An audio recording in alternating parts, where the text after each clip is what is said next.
There was once a gladiator called Crixus. Crixus, a brave fighter, stood out among the gladiators. In front of massive crowds in the arena of Capua, he was known for overcoming opponents who were much bigger. By 73 BC, however, Crixus had had it with the gladiatorial school and his owner, Lentulus Batiatus, and he fled alongside the illustrious Spartacus and his army of runaway slaves. In 73, Crixus was part of what started as a small slave revolt in the gladiatorial training school of Lentulus Batiatus in Capua, in which about 70 gladiators escaped. The escaped slaves defeated a small force sent to recapture them, then made camp on the slopes of Mount Vesuvius. Word of the escaped gladiators' revolt spread, and other escaped slaves started to join their ranks. At this time, the band of former slaves chose Crixus, with the Thracian Spartacus and the Gaul Oenomaus as one of their leaders. Later in the rebellion, another Gaul, Castus, and Celtic former gladiator Gannicus also served as generals under Spartacus.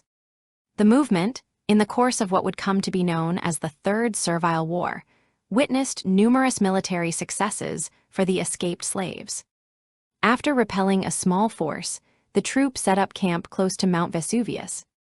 During the Third Civil War, Crixus served as Spartacus' right-hand man and developed tactical battle strategies utilized against Roman forces.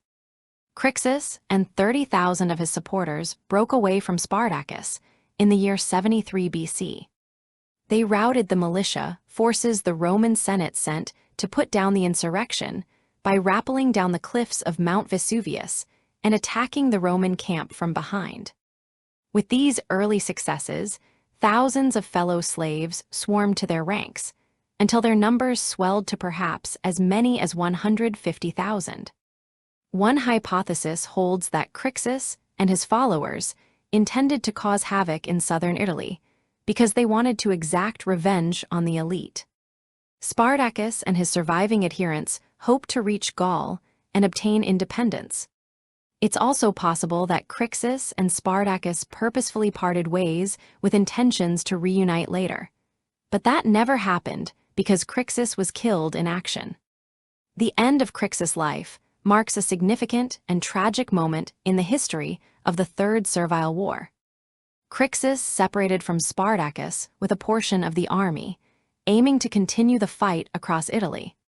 However, his forces were eventually cornered by the Roman legions, led by the consul Lucius Gellius Publicola. In 72 BC, Crixus was defeated in battle near Mount Garganus in Apulia.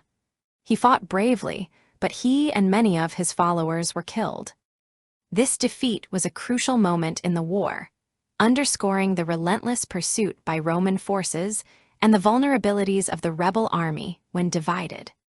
Spartacus reputedly honored Crixus and his fallen comrades by forcing Roman prisoners to fight in gladiatorial games as a tribute to the dead Gaulish leader. This act was both a memorial and a stark reminder of the grim realities of their struggle for freedom. Spartacus made a poignant and symbolic gesture to honor him and his fallen comrades.